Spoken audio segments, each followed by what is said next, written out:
Você quer apoiar o nosso canal e nos ajudar a produzir mais conteúdo para você? É simples. Basta você acessar o link da lojinha na descrição sempre que precisar comprar algum produto. Com este simples gesto, você estará nos ajudando muito. Ela disse: Padre Fábio, eu tenho muita dificuldade de lidar com os problemas da vida. Muitas vezes eu os encaro como prejuízo e fico muito distante dessa perspectiva que vocês sempre apontam, que ele pode ser favorável ao meu crescimento. Sempre que sou emparedada pelo sofrimento, não me vem outra coisa senão a ideia de estar vivendo um prejuízo. Muitas pessoas certamente vivem o mesmo conflito com você. Eu, particularmente, também tenho isso.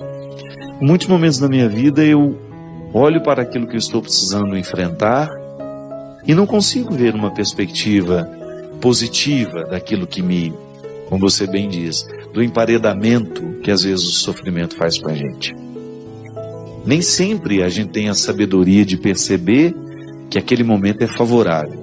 Às vezes é só o tempo que vai nos revelando isso. Agora, a gente precisa ter naquela hora uma serenidade, uma postura, pelo menos, que possa favorecer o florescimento deste aprendizado. Na nossa vida, nós precisamos o tempo todo articular realidades que nós entendemos e outras que não. E o sofrimento será sempre um mistério para nós.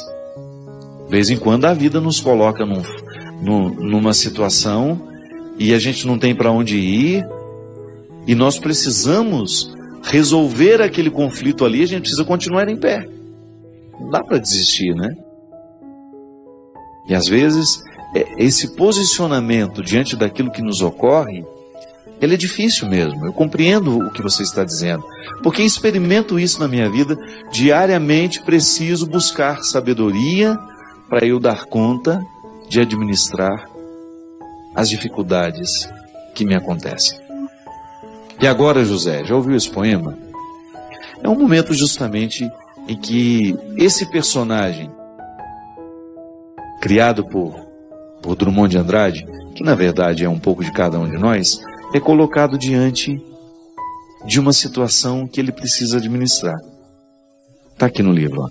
Existem algumas formas de sofrimento que parecem nos colocar diante de um beco sem saída. Essa dificuldade que às vezes a gente tem de perceber o que aquele sofrimento pode fazer comigo. Para onde eu posso ir depois dessa dor? Não há para onde fugir. É como se estivéssemos diante da própria vida nos perguntar: e agora? Quem não passou, né, por um momento assim?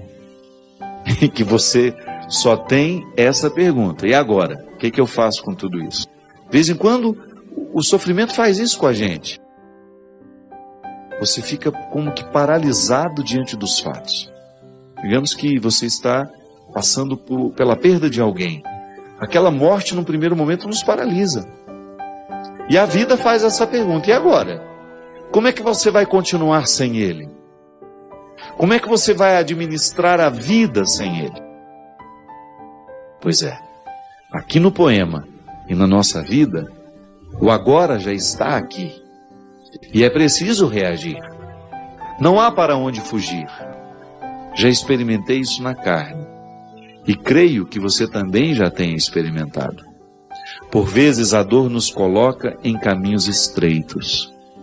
Ela nos tira as ilusões, porque é crua como a carne que nos prende aos ossos.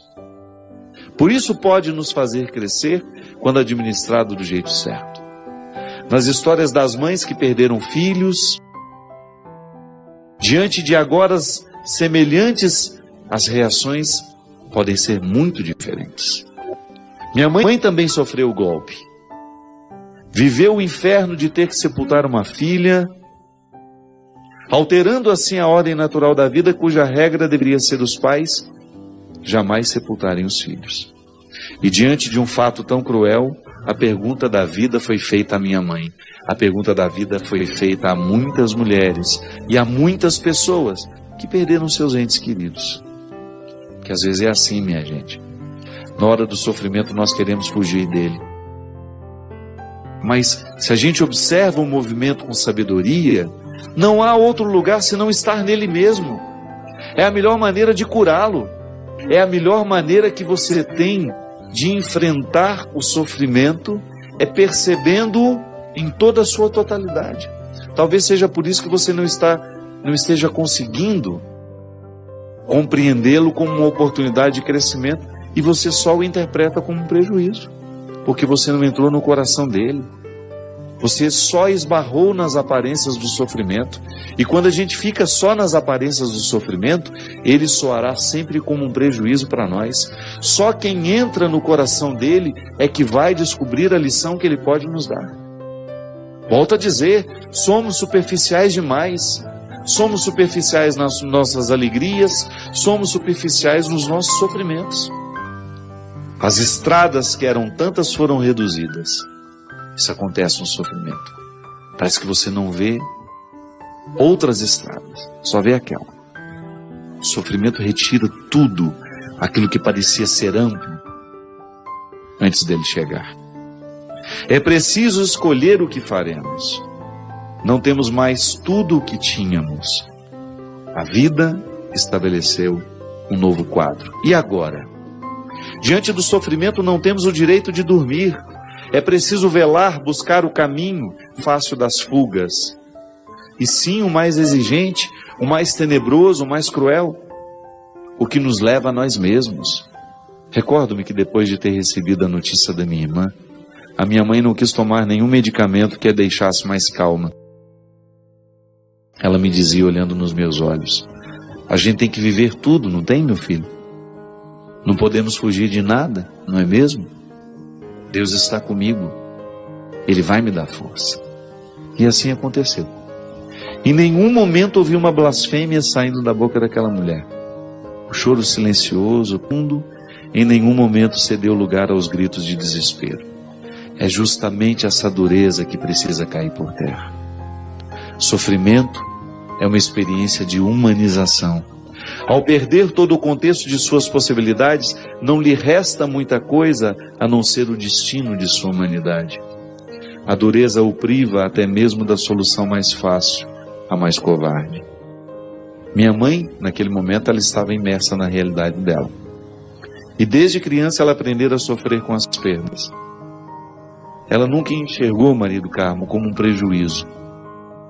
A minha mãe sempre teve facilidade de abrir a caixa do sofrimento, sabe? Como se fosse um presente, e descobrir o que estava dentro dela. Porque desde menina, a vida perguntava para ela, e agora, Ana? Da mesma forma como a vida pergunta a você também. Eu sei que você também já passou por situações de ser como José do poema do Drummond de Andrade. E agora? O que você faz com tudo que você tem diante de você?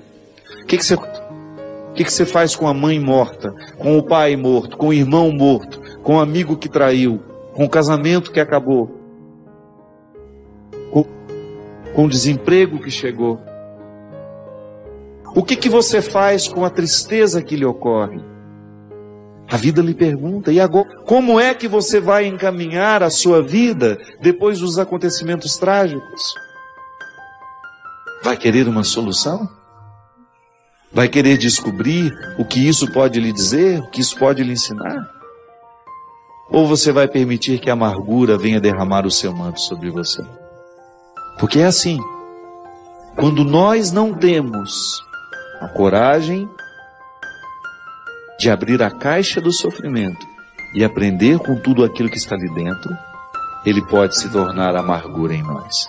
Aí a amargura paralisa, não deixa ir adiante. Não deixa a gente crescer. E por isso que é tão interessante e tão nobre da nossa parte olhar nos olhos de todas as realidades, contemplá-las da mesma maneira, com a mesma profundidade com que Nossa Senhora fazia, e procurar aprender com elas. Não se desespere diante daquilo que a vida está lhe oferecendo. Antes do desespero, faça a pergunta certa. E agora? O que você pode fazer daquilo que a vida lhe fez? E agora? O que você pode aprender com essa traição? O que você pode aprender com essa morte? Ah, padre, é tão difícil, eu sei. Não é fácil para ninguém. Mas você pode ter certeza que todas as pessoas, as mais interessantes que eu encontrei na minha vida, elas souberam lidar bem com a pergunta da vida. E agora? Elas não se entregaram. Elas não permitiram que o rancor, que a amargura viesse depositar o seu manto sobre elas. Elas quiseram aprender. Às vezes a gente só precisa fazer esse movimento. Ter coragem de escutar o que o sofrimento está tentando nos dizer.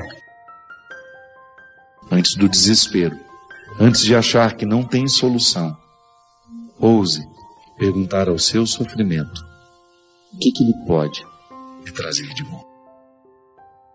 Eu espero, desejo, do fundo do meu coração, que Deus lhe ajude a conviver com ele. Que Deus lhe ajude a conviver com a sua dor, com o seu desconforto. E que a partir desse desconforto, você se torne uma pessoa melhor. Que sim, o sofrimento tem o poder de nos educar, de nos fortalecer, de nos tornar maiores. Derrame sobre você, sobre o seu sofrimento, sobre a sua dor, a bênção e a proteção do céu, de Deus Todo-Poderoso, Pai, Filho e Espírito Santo. Amém. Até a semana que vem, se Deus quiser. Padre, como me livrar dos vícios e hábitos que nos deixam em pecados? É lutando mesmo, né? O máximo que a gente pode fazer é buscar uma orientação e depois é luta pessoal. Se você não assume diante de você os compromissos que você tem, as metas a serem alcançadas, se eu descuido do que é urgente hoje, é bem provável que isso venha me sufocar amanhã. É aquela mesa que vai ficando acumulada de trabalhos, né? Porque a gente não soube fazer o trabalho nosso de cada dia. Vício é a mesma coisa, minha gente. Se você não trabalha com ele, se você não lida com ele, no momento em que ele está pequenininho, no momento em que ele cresce e ele vai se avolumando, vai ficando cada vez mais difícil. Então como é que a gente vai se livrar dos excessos? É jogando uma dose por dia fora. Eu gosto muito da proposta que tem os alcoólatras anônimos, por exemplo. Hoje é o meu dia de sobriedade. Eles não estão preocupados com o que foi ontem, nem estão preocupados com o que vai ser amanhã. A sobriedade de hoje é diante daquele copo que está diante de mim. É assim que a gente vence. Se eu não coloco a minha meta, se eu não estabeleço ali a minha luta diária, é bem provável que eu não vá conseguir muita coisa nessa vida. É como estudar para o vestibular, né? Não tem como você estudar tudo de uma vez. Se você não vai em partes, vivendo o processo, na hora que chega um momento, chega um dia antes, você vai querer estudar tudo de uma vez, não dá conta. A gente se livra dos vícios assim. E da mesma forma a gente adquire a virtude devagar também. Ninguém fica virtuoso da noite para o dia. Da mesma maneira que ninguém fica defeituoso da noite para o dia. Tudo isso vai entrando na nossa vida, nas escolhas que a gente vai fazendo, em doses homeopáticas, né? Já viram? Já viram homeopata tomar remédio? Dá sono na gente. Dá sono. Mas ele é um princípio, né? É uma medicina aplicada que tem que ser daquele jeito, não tem outro jeito. É aquela disciplina, é aquele rigor. Agora, isso aqui é interessante, né? Veja bem, tá tomando um remédio, tá fazendo um momento de tratamento. Mas agora, é claro que a alma, o espírito também fica disciplinado naquele momento. Porque quando você faz a experiência dessa disciplina prática, alguma coisa dentro de você vai aprendendo também. É como eu, tendo que ficar calado esses dias, com toda sinceridade, eu fiquei com um projeto, estou com vontade de fazer um projeto para o futuro, de ficar algumas horas calados no dia. Eu quero isso. Porque eu descobri uma coisa assim no silêncio que é disciplinador. É muito bom quando você passa pela experiência daquela disciplina. Hoje, por exemplo, eu estava vendo no noticiário da tragédia de Santa Catarina. O rapaz estava deitado na cama, ele estava totalmente imobilizado. Aí o médico disse que ele vai voltar os movimentos do corpo à medida em que fizer fisioterapia. E aí perguntaram para ele, né, como é que ele estava se sentindo. Eu achei impressionante a resposta dele. Ele virou e falou assim: eu estou me sentindo melhor do que antes da tragédia. Aí o repórter, mas por quê? Ele falou, não, porque eu estou aqui imobilizado, sem condições de sair daqui, mas você não tem ideia do quanto de coisas que estão acontecendo dentro de mim. Eu estou sendo transformado num ser humano mais amoroso. E falando isso sorrindo, gente, deitado naquela cama, inutilizado, dizendo tudo isso. Eu estou me transformando num ser humano mais paciente.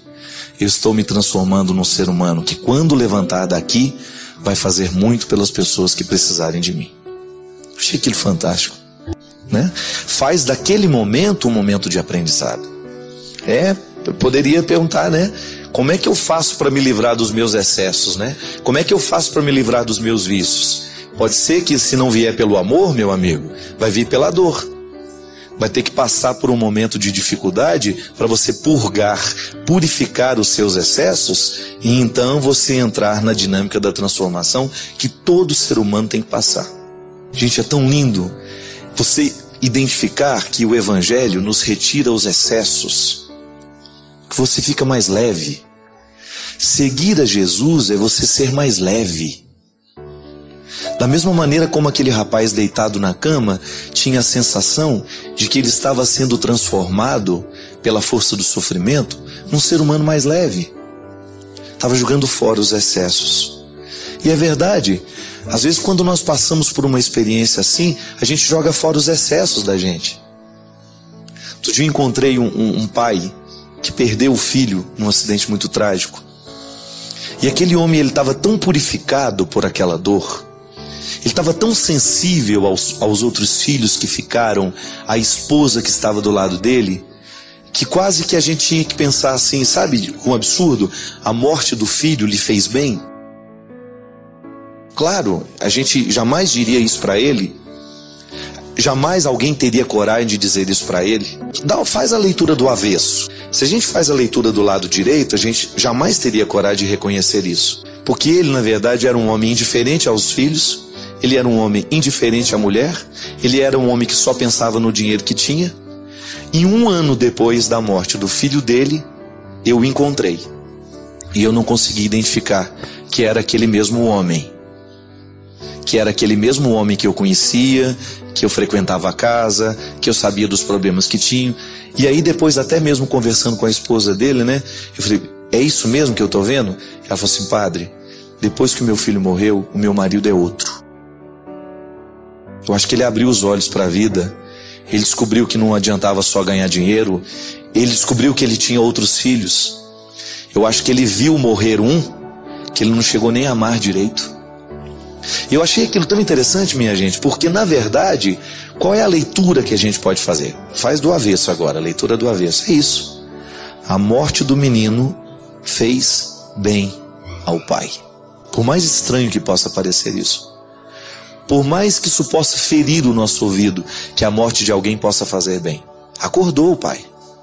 Ele acordou para a vida. Ele ficou mais leve.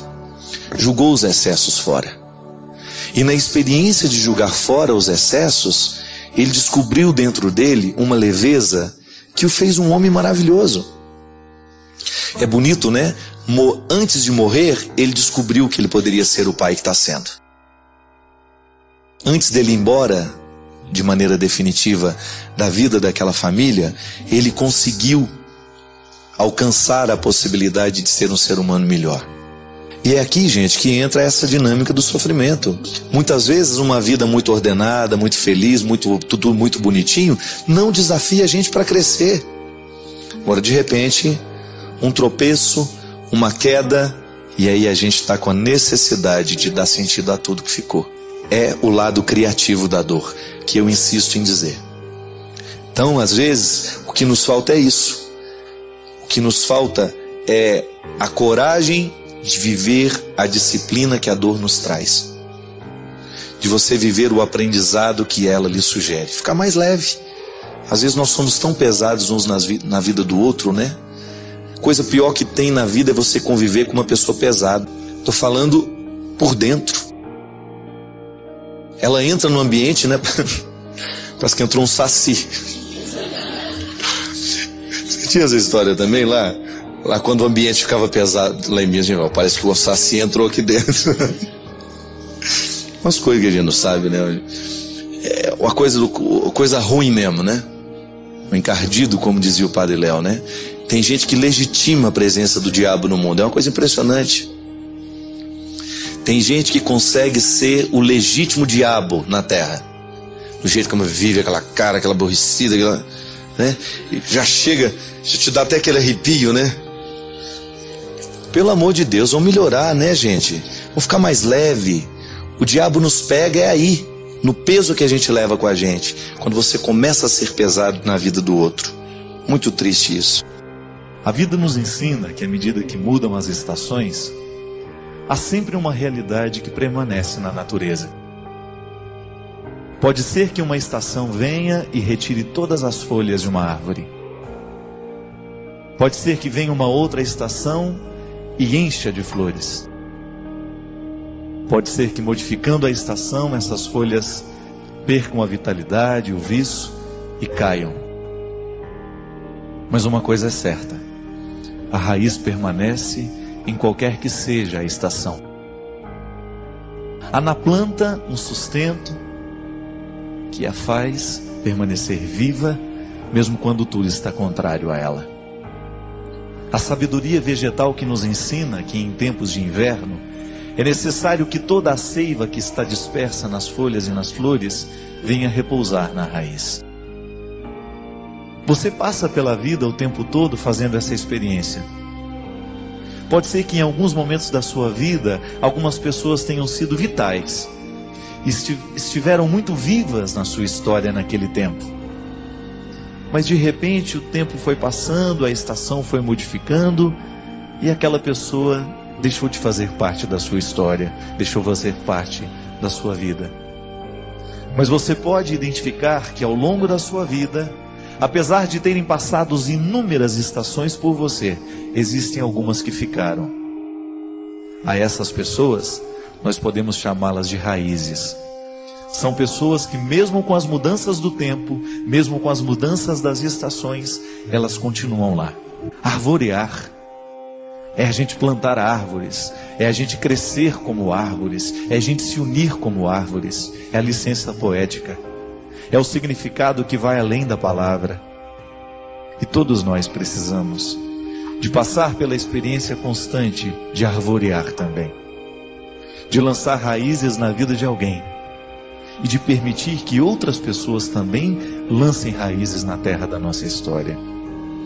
Porque o que nos segura na vida, minha gente, e o que nos faz dar conta de tudo isso que a gente tem que viver todos os dias, são aquelas raízes que a gente olha e que a gente pode contar com elas. São aquelas pessoas que permanecem mesmo quando mudam as estações. Como disse aqui, tantas pessoas passaram pela sua vida e na estação da alegria estavam todas lá.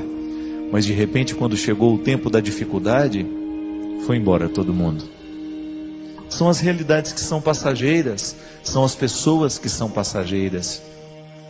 Mas nós não sobrevivemos de passagens. O ser humano, cada vez mais, ele tem necessidade de realidades que sejam definitivas. De realidades que a gente sabe que permanecerão. Pode até haver mudança, mas elas não vão nos abandonar.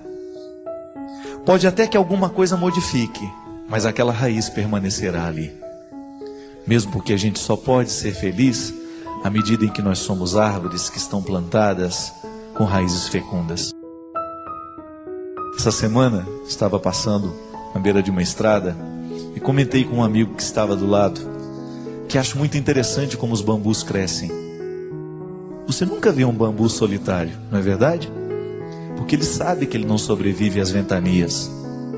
Se ele quiser permanecer de pé, ele tem que crescer junto com outros. Porque quando vem o vento forte, eles todos formam uma proteção. Eles ficam fortes juntos. Se você sopra um vento pesado em cima de um único bambu, ele vai tombar, ele vai morrer. Ele vai quebrar, ele vai ceder. Mas se ele está junto de outros, se ele faz aquela moita, se ele faz aquele grande conjunto, ele não vai ser quebrado. Porque eles vão obedecer o movimento do vento, mas não vão ceder para fazer com que a morte seja definitiva. Eles não vão permitir que a morte seja definitiva. Um vai ajudar o outro a permanecer de pé. Na vida é assim, minha gente. Nós vamos saber ficar de pé à medida em que nós estivermos arvoreados, plantados juntos, porque a beleza da vida está aqui. Tanto as alegrias quanto as tristezas, elas só podem ser vividas à medida que nós temos alguém para conjugar o verbo conosco. Caso contrário, a vida se torna insuportável. Tente viver uma tristeza sozinho para você ver. Vai ficar insuportável. Tente viver uma alegria sozinho. Não vai ter tanto gosto.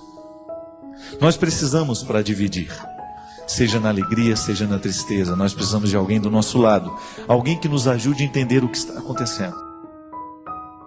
E esse é o belo significado cristão de amar e ser amado. É você estar plantado junto para ajudar no vento do outro, ele permanecer de pé. É você estar plantado junto para que no momento que o vento for contrário a você, ele que está ao seu lado lhe ajude a permanecer de pé. Este programa, ele quer ser para você hoje, quem sabe, uma pequena árvore plantada ao seu lado. Para que a nossa palavra, a nossa música, a nossa reflexão, quem sabe hoje, possa representar alguém que realmente esteja do seu lado, alguém que de fato esteja plantado como raiz, para lhe dar a segurança que talvez hoje você esteja necessitando.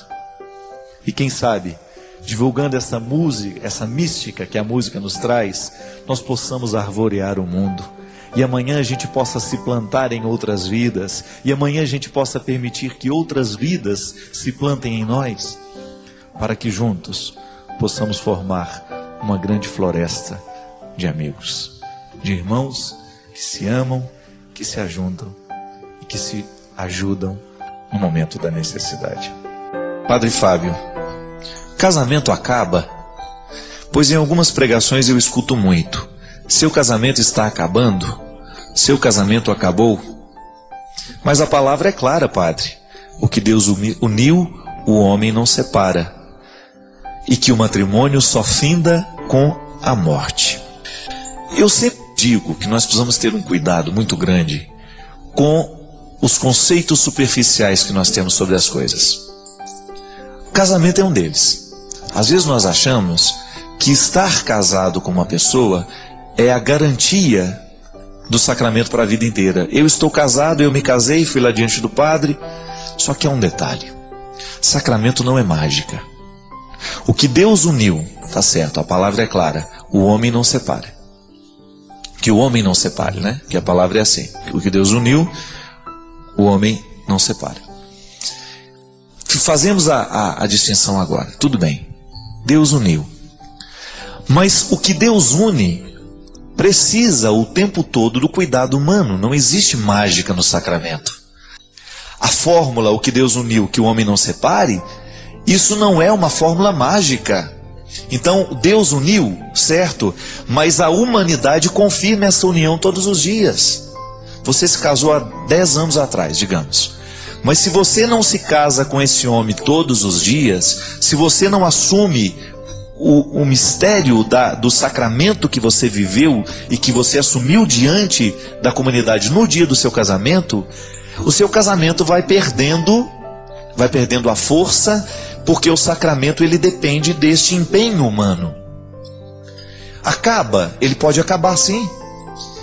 Não é que Deus não quis, não é que Deus fez acabar, não. É que quando eu não cuido, o sacramento, a semente continua lá dentro. Ninguém pode retirar a semente do sacramento que vocês receberam, daquilo que vocês celebraram. Mas se vocês não cultivam essa semente, é possível que ela venha morrer. Aí você fica com a sementinha lá dentro de você, mas sem nenhum fruto. Então os casamentos, costumeiramente a gente diz que acabaram, porque eles não foram cultivados. Minha gente, dá um trabalho danado você manter um casamento a vida inteira. Não é brincadeira não. O casamento não é brincadeira. Colocar uma aliança no dedo requer muita coragem. Porque ao colocar a aliança no dedo, você está colocando a vida do outro. O significado de você andar com uma aliança no dedo depois que você se casa, significa que tem que ser do lado esquerdo, né? O casado põe no lado esquerdo. O esquerdo tem todo o significado de ser o lado da emoção, diz que é o lado do cérebro em que a gente mais exercita a emoção, em que a gente trabalha mais os afetos, porque o coração ele fica no meio, né? Ligeiramente tombado para a esquerda, não sei. Mas o lado esquerdo é o lado do afeto, é o lado da emoção. Então veja bem, você colocar uma aliança no dedo significa que você está colocando aquela pessoa no seu lado esquerdo. Então a partir de hoje eu sou uma metade preenchida. Eu não estou mais sozinho. O outro preenche o meu lado esquerdo. Isso é, ele preenche os meus afetos, ele preenche as minhas emoções. Mas não no sentido de preencher, de fazer mágica, não. Eu estou com ele, eu vivo com ele, eu agora partilho a minha vida com ele. E ter o outro do lado esquerdo, na aliança no dedo, é você viver o comprometimento com tudo aquilo que significa casar-se. Ter uma casa, constituir uma família, isso é, ser pai, ser mãe. É você deixar de pensar só em você. É você deixar de pensar somente nas suas necessidades, mas você abrir-se para o outro. Veja bem que você tem um outro lado do seu lado. Você não está mais sozinho. Eu, como padre, por exemplo, eu posso ser transferido a qualquer hora, eu posso mudar do Brasil a qualquer hora, eu posso mudar de missão, por quê? Sou eu e eu. A partir do momento que casa, se você foi transferido, se você tem uma oportunidade de trabalho num outro lugar, você sabe, quanto maior é a família, maior é a dificuldade de transpor todo mundo. Porque você mexe na estrutura de todo mundo. Então, quando você é solteiro e você tem uma oportunidade de trabalho, você decide diferente do momento em que você vai ser casado. Porque você não pode pensar só em você mais. Certo? Mas ninguém quis isso para você, foi você que escolheu, não venha reclamar. Você que arrumou essa história. Você que quis casar. Vá lá na palavra de Deus que São Paulo recomenda que ninguém se case, né? Já que casou, ele fala, é melhor que não se case, mas já que casou, mas não vem o caso. A gente tem uma interpretação positiva do casamento. Você vê muita gente realizada se casando e vivendo feliz mesmo. Não é para sempre não, porque o para sempre sempre acaba. Já dizia o poeta Renato Russo, né? E o para sempre ele tem que ser cultivado todos os dias, senão ele acaba também. Quando é que eu vivo o meu para sempre? Hora por hora, dia por dia, minuto a minuto. Vivendo as alegrias, as tristezas, como dizia o outro poeta, cada um sabe a dor e a delícia de ser o que é. Então, quando você sabe a dor e a delícia de ser o que você é, e você se casa, você começa a sentir a dor e a delícia de ser o que você é, e de ser o que você é quando junto com ele. Juntou, virou outra pessoa. É o mistério, né? Um eu encontra-se com o tu e forma um nós. O casal, ele tem vida própria, é engraçado isso, né? Por mais que você viva sozinha e tenha uma vida, tenha facilidade de arquitetar sua vida sem o outro por perto o tempo todo, mas na hora que o casal está junto, é como se ele tivesse uma vida própria, é uma terceira pessoa. Esse é o mistério do casamento, minha filha. Agora, isso não é milagre não, isso não é garantia só porque o padre abençoou, isso vai ser para o resto da vida. Esse que o homem não separe não é o que está lá de fora não, são os dois que se juntaram. Porque às vezes dá a impressão que essa expressão é assim, então o homem não pode separar, então dá a impressão que o homem é um juiz de direito que depois vem aqui e assina, faz a gente assinar um documento que nós estamos judicialmente separados, ou que vem um padre e fala, não, vocês não casaram coisa nenhuma, não. Os que recebem o sacramento e com a certeza de que Deus manterá unido, recebem também a responsabilidade, então que vocês não se separem, que vocês cuidem para que a relação de vocês seja estável e que essa relação possa fazer bem. Agora, no dia a dia, você terá que descobrir como fazer essa relação fazer bem, crescer bem. Porque não será milagre. Não é mesmo, minha gente?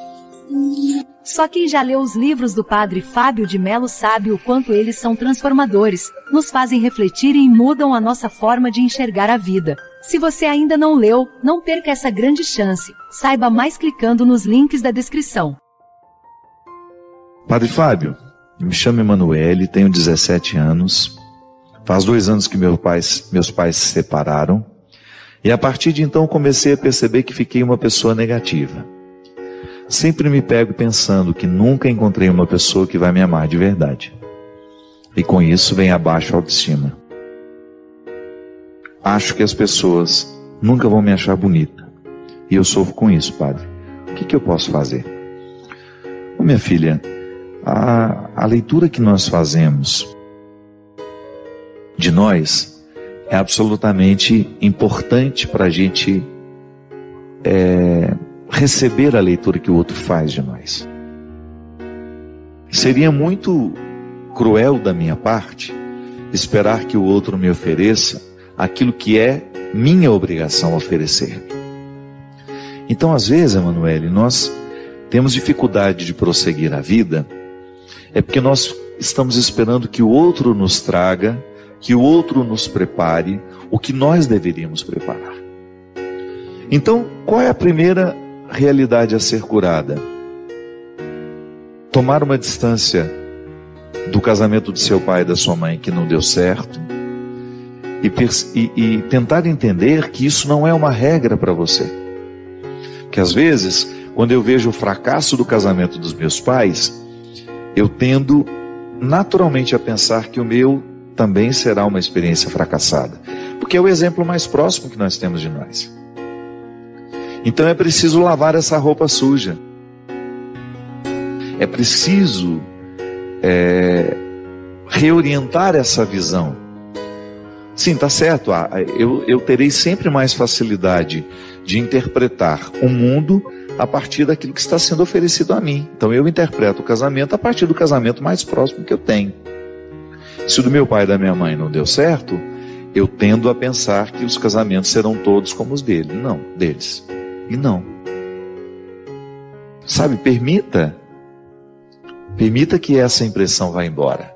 Olhe para outros modelos que deram certo. Sem a visão romântica, por favor, né? O casamento só pode dar certo à medida que nós lutamos diariamente por ele. E foram felizes para sempre. Não existe isso, não. E depois que você consegue ter uma visão que corresponda à realidade, você trabalha com a possibilidade de que você também experimente isso na sua vida. Amar é possível, ser amado também é possível. Mas esse amor ele só se torna uma realidade na nossa vida à medida em que nós nos abrimos a ele. Em que você se oferece diariamente uma oportunidade de amar e ser amado. O que é a autoestima? É o primeiro amor que nós experimentamos, não é? O primeiro amor que eu experimento não é pelo outro, é por mim. Tanto é que isso também faz parte da maturidade. Quando você é capaz de ir abrindo mão daquele excesso de amor por você, que é próprio da criança, porque a criança não é capaz de se dividir, ela não tem maturidade emocional, afetiva, cognitiva, para poder dar-se a alguém. Então ela é imatura, e é direito dela ser imatura, porque ela está naquela fase. Mas à medida em que ela vai crescendo, ela vai percebendo que ela pode oferecer-se aos outros, que ela não precisa somente receber. Então a autoestima é o equilíbrio daquilo que você se oferece e daquilo que você oferece ao outro. Não existe amor em si mesmado. A autoestima nunca é um amor solitário. O amor que eu tenho por mim é sempre na partilha com o outro, mas eu tenho que ter amor por mim. Porque senão eu fico me doando sem me oferecer. E aí naturalmente eu vou criando uma derrocada para mim. É por isso que a maturidade, ela vai me levando a compreender que no exercício do auto-amor, eu aprendo a amar o outro. E também no exercício do amor ao outro, eu acabo voltando ao amor que eu preciso ter por mim. Então, Emanuele, essa cura não é só você que precisa. Não pense que é só você que sofre desse desânimo. Não. Muitos de nós sofremos desse desânimo. Ou muitos de nós experimentamos esse fracasso de não sermos suficientemente amados por nós. Sim, eu preciso amar suficientemente o ser que sou. Amar-me significa reconciliar-me com os meus limites, conhecer todas as minhas, ou tudo que eu puder das minhas fragilidades, que às vezes eu não sou capaz de conhecer tudo, mas o máximo que eu puder conhecer dessas fragilidades, para eu poder arregimentá-las, para que elas joguem a meu favor. Sim, que até a minha fragilidade, se ela estiver sob o meu domínio, ela me favorece. É como eu dizia no início do programa, há restrições que possibilitam. Eu sou possibilitado quando vivo as restrições de maneira sincera, de maneira honesta, de maneira justa. Então, a experiência de amar-se é o seu primeiro dever de casa. E aí, naturalmente, você vai jogando fora esse pessimismo, que pode ter sim uma consequência da infelicidade dos seus pais. Nós absorvemos tanto dos outros, né? Eu absorvo o tempo todo das pessoas que passam por mim. Volto a dizer, o que é alcalino e o que é ácido, o tempo todo me é oferecido. Agora o problema é quando eu me ofereço o sentimento ácido. Quando eu me ofereço o pessimismo que me priva de crescer. Então todos os dias, não tem descanso isso, é diário, sem visão romântica, por favor. Deus não vem fazer por nós, o outro não fará por nós, sou eu, é você. Somos nós que temos de fazer diariamente esse exercício de escolher o alcalino, o sentimento que nos purifica, que mantém a nossa saúde e que vai nos dando condições de ir adiante, de vencer os obstáculos, que é assim que vale a pena a vida. Ela é difícil para todos nós. Eu experimento uma fase difícil e estou aprendendo com ela. Quero aprender com ela. Porque senão essa fase, ela só vai me machucar. E não é justo. Não é justo que uma fase apenas me machuque. Me machucar. E não é justo que uma fase apenas me machuque. Crescer com a dificuldade. Estamos todos no mesmo barco, viu? Não se sinta sozinha nessa história. Eu tenho certeza que muitos que nos assistem agora vivem o mesmo conflito que você. Sim, gente que precisa se amar, se oferecer mais, para que tenha condições de oferecer aos outros. Cultivo, sabe? Amar é isso. É você se oferecer um cultivo melhor. É você se permitir a experiência da beleza através de um livro, através de um bom filme, através de uma boa conversa.